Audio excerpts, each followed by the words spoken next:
అటు నీళ్ళ ఆఫీసర్లైనా ఇటు కరెంట్ ఆఫీసర్లైనా గాని వానకాలం చేయంగా మామూలు అప్పటికంటే జర డ్యూటీ ఎక్కువనే చేయవలసి ఉంటది.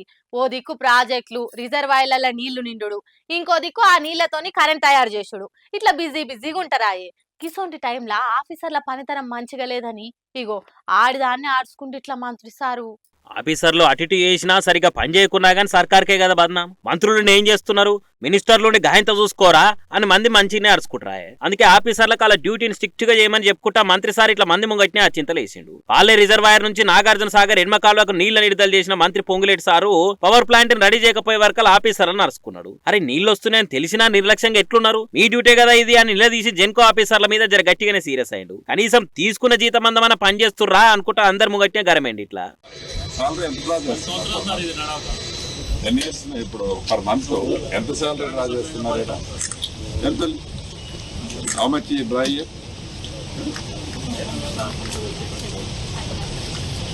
Are you not feel bad?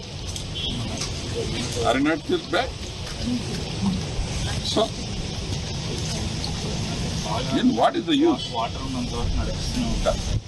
కనీసం మీరు తీసుకునే శాలరీ మందం పవర్ ప్రొడక్ట్ చేస్తున్నారు, ఇక్కడ శాలరీ మందం చేస్తున్నారు. మరి ఇప్పటికే ప్రాజెక్టులు రిజర్వాయర్లు బ్యారేళ్ల పేరు మీద సర్కార్ని ఎట్లిరికిద్దామా అని ప్రతిపక్షాలు కండ్ల ఒత్తులేసుకొని కాసుకొని కూసునే. ఇటువంటి టైంలో ఆఫీసర్లు పట్టి పట్టనట్టున్నా మంత్రులు కూడా చూసి చూడనట్టున్నా సర్కార్ పతారకే ఎసరొస్తుందని ఇగో ఇట్లా సీరియస్ అయింది సారు. మరి ఇప్పటికన్నా ఆఫీసర్లు మంత్రులతో మాటలు అనిపించుకోకుండా పనితనం చూస్తే మంచిగుంటది ఇక.